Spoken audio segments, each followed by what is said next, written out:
Violet needs to figure out what's affecting Gym Bros, while Kid helps a young girl in need at Girls on Fire in Chicago Fire Season 13, Episode 17. We knew Violet would end up playing detective in Chicago Fire Season 13, Episode 17. What was causing the Gym Bros medical emergencies? Caution.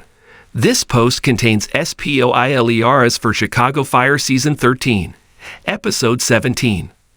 The plot of Violet and Novak, who are summoned into two comparable medical situations, was the main focus of the new episode's trailer. Given that Novak is the true crime enthusiast, it is unexpected that Violet perseveres when she becomes engrossed in a mystery. Meanwhile, Kid and the rest of Truck are off duty as their fire truck is in service. That's not going to stop her from being at Firehouse 51, because she kept Girls on Fire training on the books. It didn't take long for Damon and Novak to hook up in Chicago Fire Season 13, Episode 17. It was clear that something was going to happen between Novak and Damon. Both of them are young and good-looking, and they are both clearly interested in each other. Well, the episode opens with the alarm at Novak's going off and Damon jumping out of the bed. This has been going on a while, but Damon points out that they should stop now that they are both at Firehouse 51. Damon cannot mess this up. Well, Novak agrees with that. She isn't one for serious relationships, so that's not all that surprising.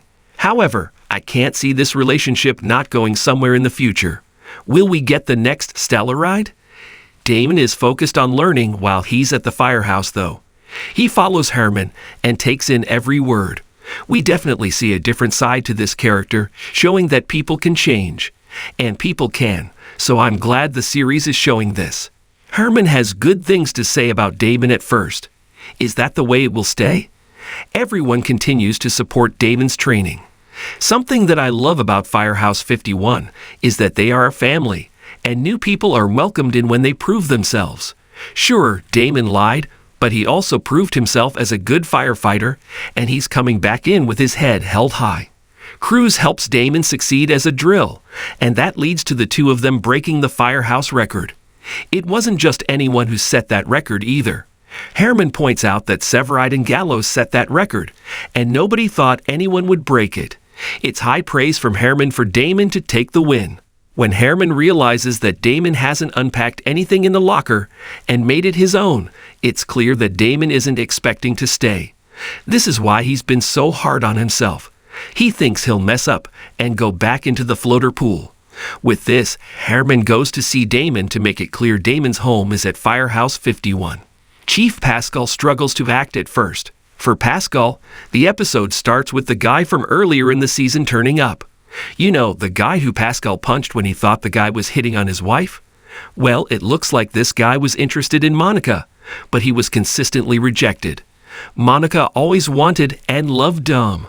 Things are still too fresh for Pascal during the episode. The first call involves a car that has driven into the mall and run over someone. He didn't see the car accident, so it's natural for him to look at this scene and wonder if it's something that his wife's accident looked like.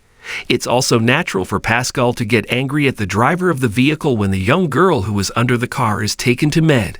It's not actually the blow-up I expected from him, and I don't blame him for losing his composure for a few seconds. I'm surprised the dad of the young girl didn't. It was easy up to this point to forget that Pascal was someone for Novak to lean on a little earlier in the season.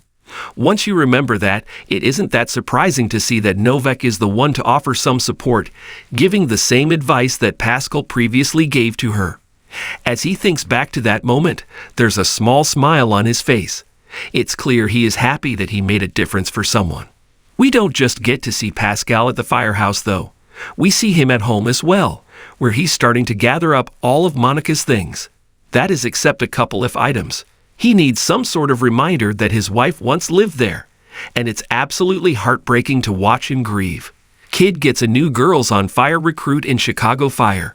At the firehouse, a young girl comes in to see Kid. She's interested in Girls on Fire, but Kid is quick to point out that it's only for high schoolers. This girl is only 13, but it's clear that she's tough, and she needs some encouragement rather than being pushed away, so Kid decides to get her to come back to the next session to help set it up. When the girl goes missing, Kid goes looking for her, only to find her smoking what looks like weed. Kid isn't going to take that and makes it very clear that this girl is only welcome back if she isn't looking to get a buzz. When she doesn't turn back up, Kid decides to ask girls on fire if they know her. Nobody does, which makes the mystery of this teen even more intriguing.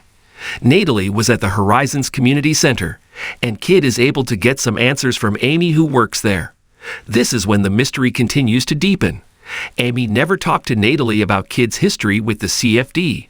So how did Natalie know that Kid worked up the career ladder so quickly? Sure, Kid is trying to keep herself busy to take her mind off the adoption stuff, but she also knows a girl in need when she sees one.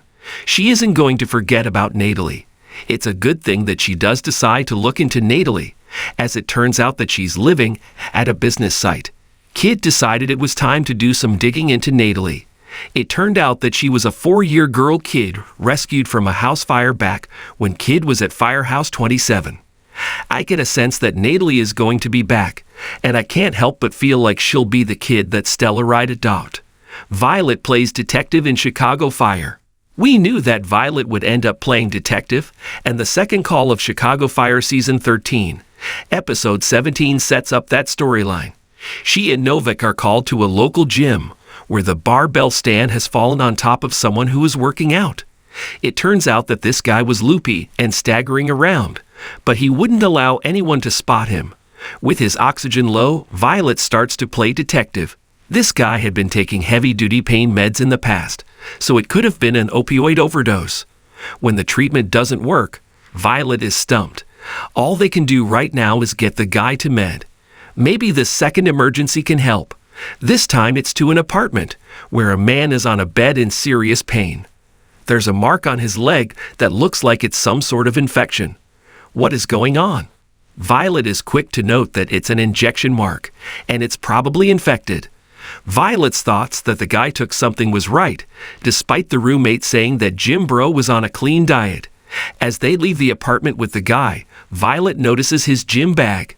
There's the same emblem as in the gym, suggesting that there is a connection. It turns out that Connor, victim No. 2 had a vet sedative in his toxicology report. He wasn't the only one. The first guy had the same street drug in his system, and now we get the connection between the two and their medical issues. The owner of the gym was cutting steroids with the sedative, and so the cops are called in to search the gym and arrest the boss. It's always fun to see a member of Firehouse 51 play Sherlock for an episode.